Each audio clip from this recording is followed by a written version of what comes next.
de nuestra historia para reencontrarnos con los fundadores de la República y desde las barras de ese Congreso, el Congreso de 1811, como lo hacían los integrantes de la llamada Sociedad Patriótica o un caraqueño cualquiera de esa época, compartir las ideas apasionadas de aquellos hombres que exponían ideas y debates con relación a la emancipación de Venezuela. Basta recordar la célebre sesión del 3 de julio, donde Francisco de Miranda, diputado del PAO de la provincia de Barcelona, Fernando de Peñalver, diputado de Valencia, Fernando Toro, diputado de Caracas, José Ángel Álamo, diputado de Barquisimeto, debatían y hablaban de la idea de la independencia contra el doctor Manuel Maya, quien la combatía. Fue duro el camino que condujo al 5 de julio. Hubo marchas y contramarchas. Aún instalado y funcionando el Congreso, en el propio seno de la Constituyente de 1811, fue clave la participación activa y decidida de liderazgo como el de Miranda, o la presión desde afuera de gente organizada en la sociedad patriótica y de definidos independentistas como el libertador Simón Bolívar. De allí a la Constitución de 1811. Esto no era suficiente. Una Constitución no bastaba. El camino sería largo hasta alcanzar la independencia. La lucha por la emancipación política no la resuelve solamente una Constitución. Fue necesario una guerra. He aquí una lección histórica. En política no basta tener la razón, hay que tener la fuerza que le dé la viabilidad, que la haga posible. La razón y la fuerza son indispensables para el avance de cualquier proyecto político revolucionario. Penetrar en la historia para nosotros es una obligación, no para recrearnos, sino para encontrar nuestra identidad, nuestras raíces. El conocimiento del pasado nos prepara para acertar en la interpretación del presente, de lo que hoy nos ocurre, y así estaremos en mejores condiciones para construir el porvenir.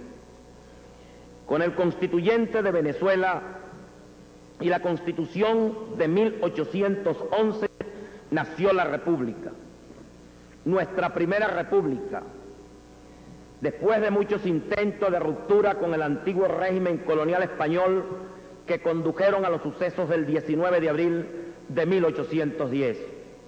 Gloria a los José Leonardo Chirinos, a los Gual y España, a Miranda y a otros precursores de nuestra independencia. Pero sobre todo, gloria al bravo pueblo de Caracas, que en la calle y en el cabildo dejó para siempre grabado con su ejemplo una lección que no debemos olvidar: el papel protagónico que debe jugar el pueblo en todo proceso de cambio revolucionario. La ruptura con el yugo español puso fin a una etapa histórica y nos obligó a una transición, a enterrar la situación colonial por una parte, y por la otra nos condujo a la necesidad de asumir el reto de fundar la República. Había que realizar la tarea de construir las virtudes republicanas para una nueva nación libre, soberana e independiente después de 300 años de opresión y colonialismo. No sería una tarea fácil la de crear la República y con ella la unidad político-territorial de las provincias que la conformaban, cuando todavía algunas de ellas permanecían en manos enemigas. Crear las bases jurídicas para una república naciente, emergiendo del colonialismo sin experiencia republicana. Crear instituciones políticas sólidas cuando aún pervivían las instituciones coloniales. ¿cómo provocar un cambio cultural en aquellos hombres y mujeres si gran parte de ellos se asumían todavía súbditos del gobierno español, como lo revela de manera clara el debate y la confrontación en el seno del Constituyente de 1811 al revelar la historia? ¿Cómo refundar una república o cómo fundar una república si esta no es otra cosa que un territorio delimitado, poblado o habitado por hombres y mujeres, los cuales requieren dotarse de unas instituciones políticas y de un conjunto de normas que regulen las relaciones entre ellos para de manera libre y soberana procurar la felicidad del colectivo de los ciudadanos? Necesariamente había que hacer una revolución, y esta fue la revolución de la independencia. Es por ello que la República no nace con las tentativas revolucionarias preindependentistas, ni con los sucesos del 19 de abril, ni nace el 5 de julio con la firma del Acta de la Independencia. Por ello, el carácter efímero de la Constitución de 1811 y de la Primera República. Estamos no frente a hechos puntuales y aislados, sino ante un proceso histórico que comprende sucesivos hechos, con altibajos, con enfrentamientos, con derramamiento de sangre, guerra, devastación, momentos épicos, triunfos y derrotas, éxitos y frustraciones.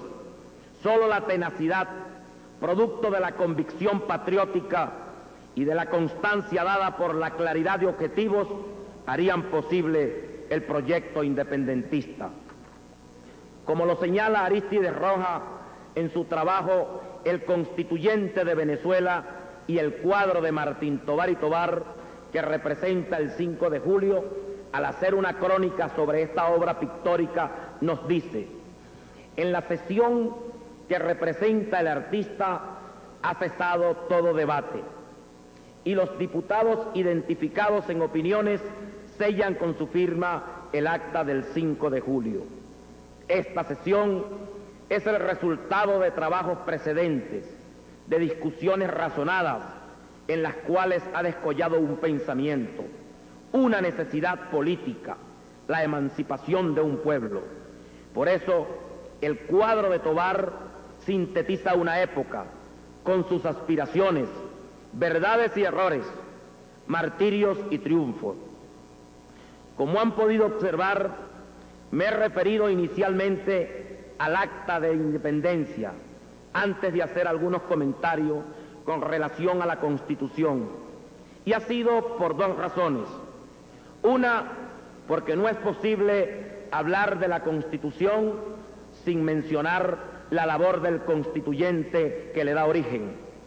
Y en segundo lugar, porque como leí alguna vez en un trabajo sobre las constituciones de Venezuela publicado por la Fundación Polar, el Acta de Independencia normalmente no se le calificaría como una constitución.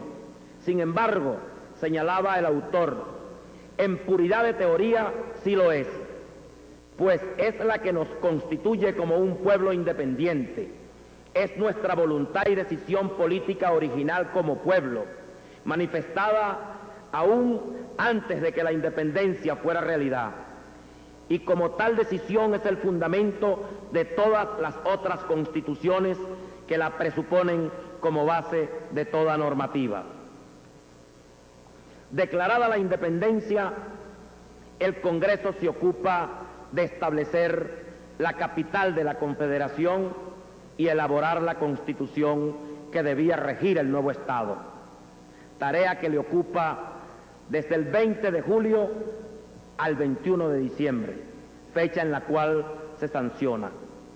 Esta Constitución no entraría en vigencia hasta no ser aprobada por las provincias. De allí que fue necesario la aprobación de un reglamento especial para elegir al nuevo Poder Ejecutivo provisionalmente.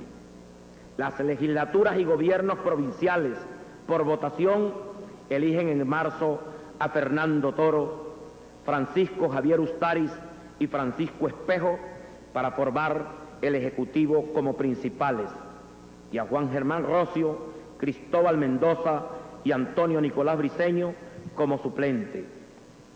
A juicio de Guillermo Morón, la Constitución de 1811 modifica sustancialmente el devenir histórico de lo que había sido la Venezuela de entonces, no solamente porque transforme la raíz monárquica en procedimientos republicanos, sino porque varía la tradición y saca de causa en consecuencia la formación orgánica de la República y del pueblo venezolano. De allí su carácter revolucionario.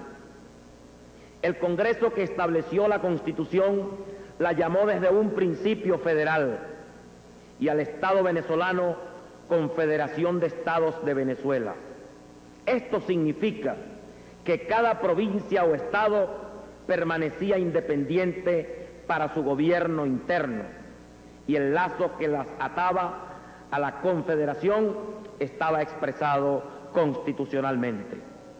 La escogencia del sistema federal fue común a muchos de los nuevos estados americanos: Argentina, Brasil, México, la Federación Centroamericana. Es evidente la influencia del modelo norteamericano de 1787, único, vigente para la época y con un inmenso prestigio por sus éxitos. No obstante a las razones históricas que se aducen al asumir tal sistema. Las bases del pacto federativo expresan hacer efectiva la mutua garantía y seguridad que se presentan entre sí los estados para conservar su libertad civil, su independencia política y su culto religioso. Es la primera y la más sagrada de las facultades de la Confederación, a quien reside exclusivamente la representación nacional. De allí las competencias que se le asignan: las relaciones extranjeras, la defensa común y general de los Estados confederados, mantener la paz pública, el comercio exterior, establecer las leyes de la Unión, etc. La Constitución contempla, entre otras cosas, la separación clásica de los tres poderes. Esto, junto al lenguaje humanitario, expresa la influencia de las ideas políticas francesas. Asume un poder legislativo bicameral, con una Cámara de Representantes y una Cámara del Senado.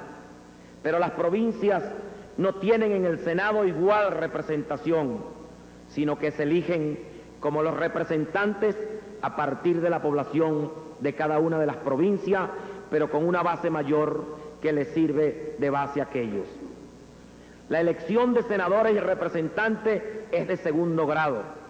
El sistema electoral es censitario, estableciendo limitaciones tanto del derecho a elegir como a ser elegido según las condiciones económicas. El Estado asumió la religión católica, apostólica y romana como la única y exclusiva de los habitantes de Venezuela. El poder ejecutivo es colectivo, ejercido por 3 personas. Hace declaración solemne de los derechos del hombre, resumiéndolos en la libertad, la igualdad, la propiedad y la seguridad, asumiendo la doctrina y la ideología de lo que se ha dado por llamar después el Estado democrático liberal burgués de derecho. El sistema judicial está representada por una Corte Superior de Justicia, residente en la Ciudad Federal, y los demás tribunales subalternos y juzgados inferiores. Son estas algunas de las características contenidas en nuestra primera Constitución y que perfilan el modelo de Estado concebido por aquellos compatriotas que conformaban la Constituyente de 1811. Como todos sabemos, la Primera República tuvo un carácter efímero y con ella la Constitución de 1811.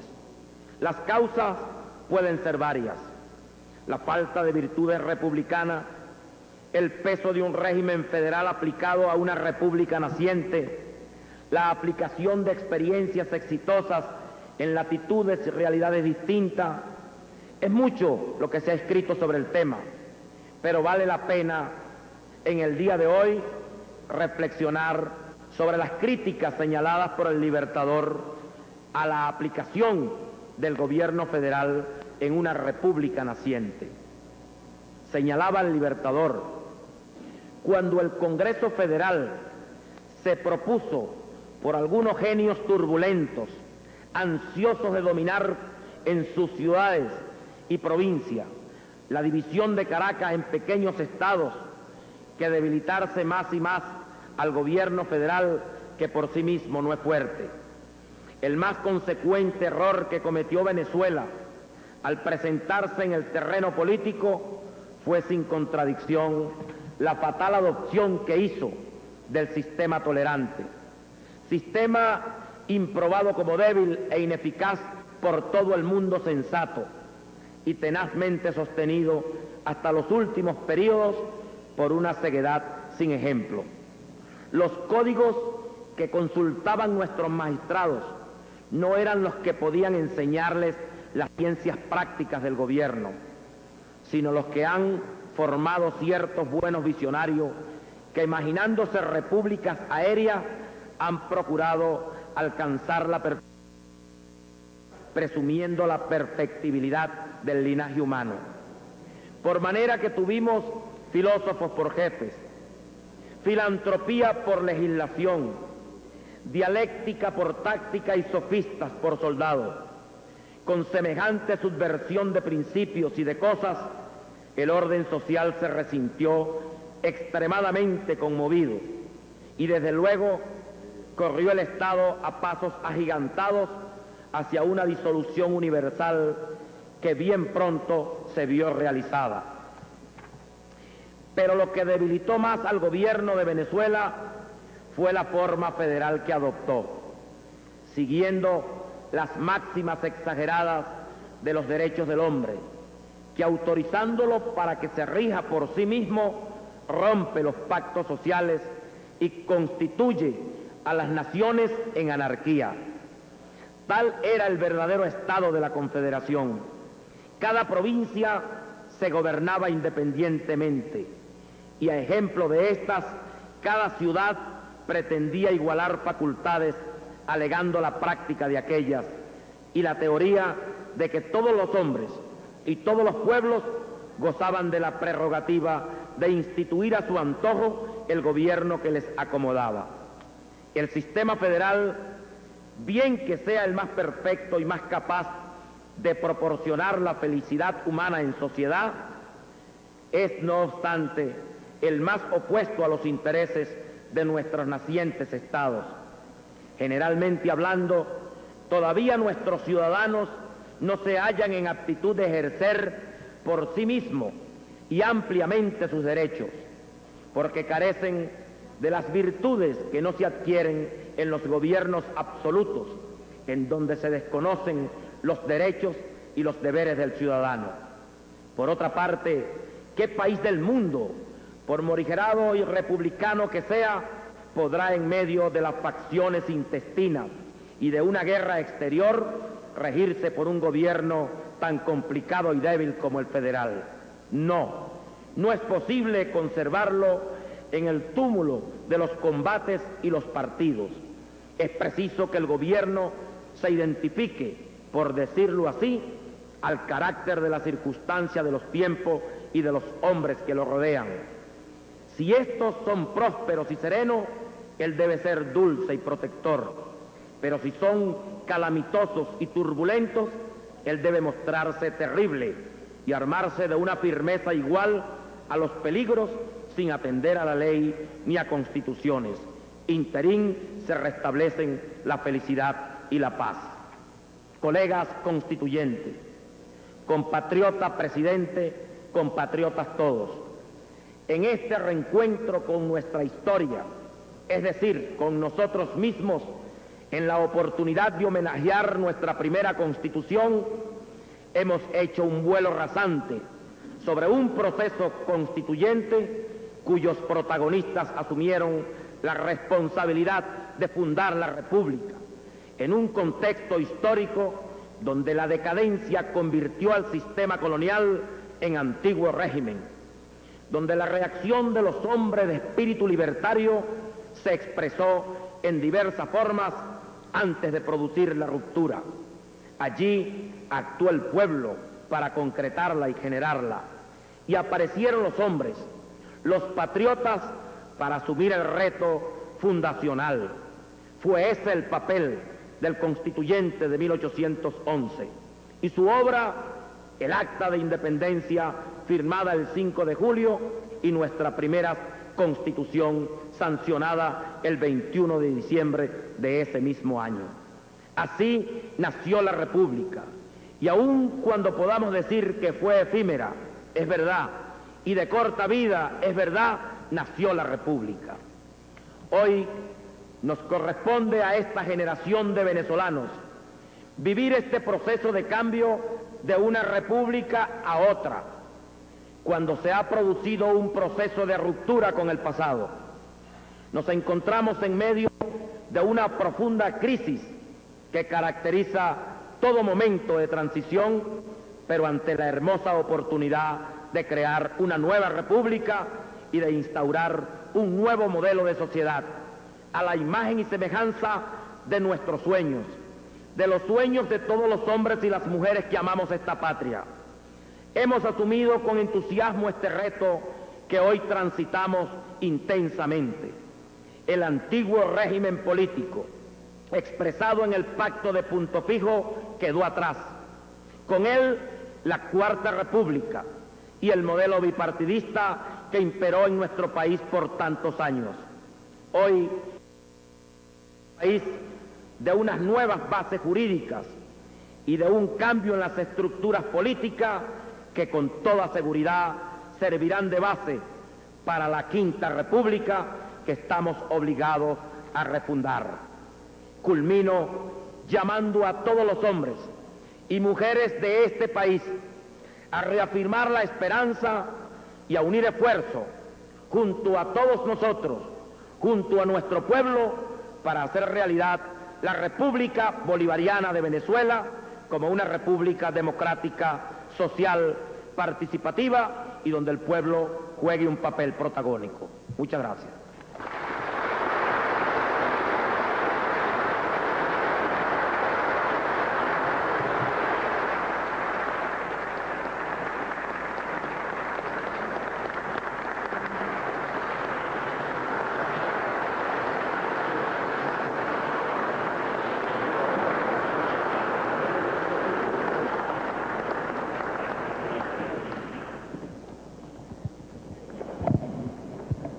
Se excita a la comisión designada para que conduzca al ciudadano presidente de la República en el momento de su despedida.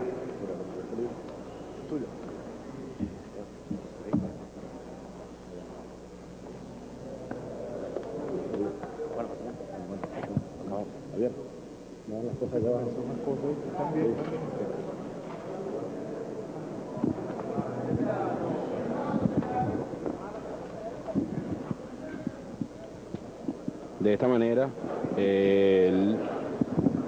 manera, al parecer, culmina el acto aquí en el Salón Elíptico del Palacio Federal Legislativo. El profesor Aristóbulo Isturi, segundo vicepresidente de la Asamblea Nacional Constituyente, el segundo vicepresidente, hizo por supuesto todo un bosquejo histórico interesante por demás, donde marcó todo lo concerniente a la Constitución de 1811, esbozando puntos históricos que forman parte por supuesto de ese grito de emancipación a partir desde el 5 de julio y frente al Acta de la Independencia, la cual se encuentra aquí en el Salón Elíptico del Congreso o del Palacio Federal Legislativo. Se espera a la salida del primer mandatario nacional, Hugo Chávez Frías, quien al parecer va directo al Palacio de Miraflores, está conversando con algunos constituyentes y como invitados estuvo el alto a este acto, el alto mando militar, en algunos ministros, el ministro de la Defensa, el ministro de Finanzas, el canciller, el gobernador del Distrito Federal, es decir, personalidades, no solo también del mundo político, también del mundo económico, están la asociación Fogade, Sudeban, recientemente nombrados por la Asamblea Nacional Constituyente, y el jefe del Estado sigue conversando con algunos constituyentes. En estos momentos ya está su retirada y ahí ya viene la salida del jefe del Estado, Hugo Chávez Frías, y al parecer esta sesión continúa. No se sabe muy bien cuál es el orden protocolar, por lo menos aquí en el Salón Elíptico. Ya se está retirando el ciudadano presidente de la República, Hugo Chávez Frías, en compañía de su comitiva. También es bueno destacar, se encuentra presente el vicepresidente ejecutivo de la República Bolivariana de Venezuela, doctor Isaías Rodríguez, y la comisión integrada, entre otros, por, estamos viendo, Elías Agua. Ya el jefe de Estado se despide de algunos constituyentes. Se despide de algunos constituyentes que se encuentran, por supuesto, como parte, y esto quizás es un avance de lo que, o parte de todo el escenario de actividades, de eventos que tiene previsto la Asamblea Nacional. Saluda al constituyente Vinicio Romero, y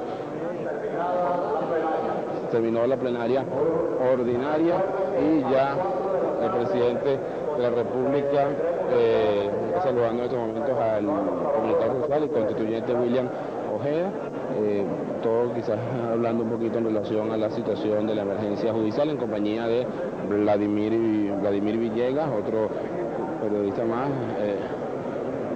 hablando en torno.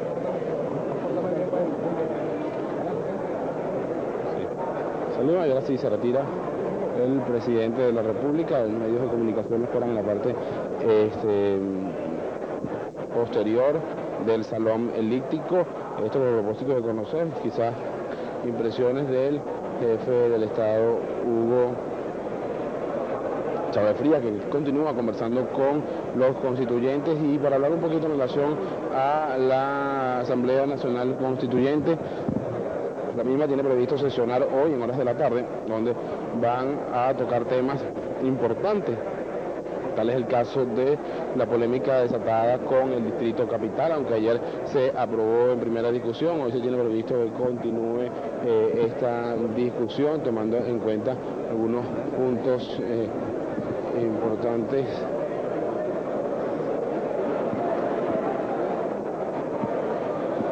Al parecer el jefe de Estado no va a ofrecer declaraciones a los medios de comunicación social, y ya se va a retirar. Efectivamente, el jefe del Estado no va a ofrecer declaraciones, según nos están informando algunas de su comitiva, su protocolo. No va a ofrecer declaraciones, y por supuesto las salidas del presidente de la República siempre son complejas, por demás un poco complicadas, por cuanto se para constantemente a saludar a los asistentes a diferentes actos. Tal es el caso, por lo menos lo hizo con los constituyentes. Está saliendo y no va a declarar. Efectivamente lo estamos viendo a la salida, dice que no va.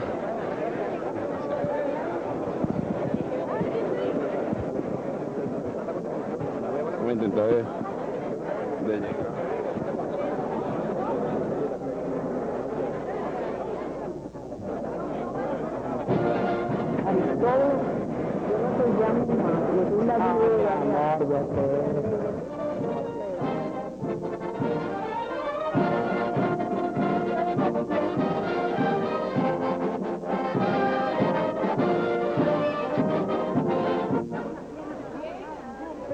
Bien, efectivamente el primer mandatario nacional no declaró, no quiso ahondar en detalles, no quiso, por supuesto, declarar a los medios de comunicación, y esto estaba previsto. Nosotros vamos a despedir momentáneamente la transmisión desde el Salón Elíptico del Palacio Federal Legislativo, y para redondear, todo fue un acto conmemorativo a la Constitución de 1811. Adelante, control central.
de nuestra historia para reencontrarnos con los fundadores de la República y desde las barras de ese Congreso, el Congreso de 1811, como lo hacían los integrantes de la llamada Sociedad Patriótica o un caraqueño cualquiera de esa época, compartir las ideas apasionadas de aquellos hombres que exponían ideas y debates con relación a la emancipación de Venezuela.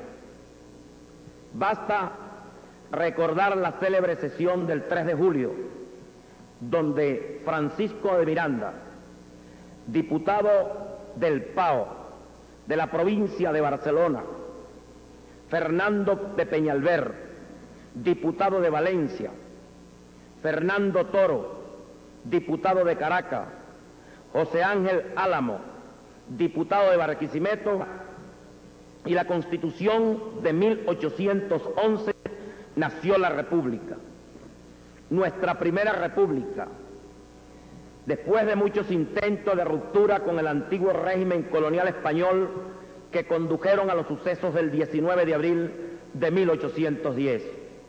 Gloria a los José Leonardo Chirinos, a los Gual y España, a Miranda y a otros precursores de nuestra independencia. Pero sobre todo, gloria al bravo pueblo de Caracas, que en la calle y en el cabildo dejó para siempre grabado con su ejemplo una lección que no debemos olvidar: el papel protagónico que debe jugar el pueblo en todo proceso de cambio revolucionario. La ruptura con el yugo español puso fin a una etapa histórica y nos obligó a una transición. La ética no la resuelve solamente una constitución. Fue necesario una guerra. He aquí una lección histórica. En política no basta tener la razón, hay que tener la fuerza que le dé la viabilidad, que la haga posible. La razón y la fuerza son indispensables para el avance de cualquier proyecto político revolucionario. Penetrar en la historia para nosotros es una obligación, no para recrearnos, sino para encontrar nuestra identidad, nuestras raíces. El conocimiento del pasado nos prepara para acertar en la interpretación del presente, de lo que hoy nos ocurre, y así estaremos en mejores condiciones para construir el porvenir. Con el constituyente de Venezuela, enterrar la situación colonial por una parte y por la otra nos condujo a la necesidad de asumir el reto de fundar la República. Había que realizar la tarea de construir las virtudes republicanas para una nueva nación libre, soberana e independiente después de 300 años de opresión y colonialismo. No sería una tarea fácil la de crear la República y con ella la unidad político-territorial de las provincias que la conformaban, cuando todavía algunas de ellas permanecían en manos enemigas. Crear las bases jurídicas para una república naciente, emergiendo del colonialismo sin experiencia republicana. Crear instituciones políticas sólidas, cuando aún pervivían las debatían y hablaban de la idea de la independencia contra el doctor Manuel Maya, quien la combatía. Fue duro el camino que condujo al 5 de julio. Hubo marchas y contramarchas. Aún instalado y funcionando el Congreso, en el propio seno de la Constituyente de 1811, fue clave la participación activa y decidida de liderazgo como el de Miranda, o la presión desde afuera de gente organizada en la sociedad patriótica y de definidos independentistas como el libertador Simón Bolívar. De allí a la Constitución de 1811. Esto no era suficiente. Una Constitución no bastaba. El camino sería largo hasta alcanzar la independencia. La lucha por la emancipación política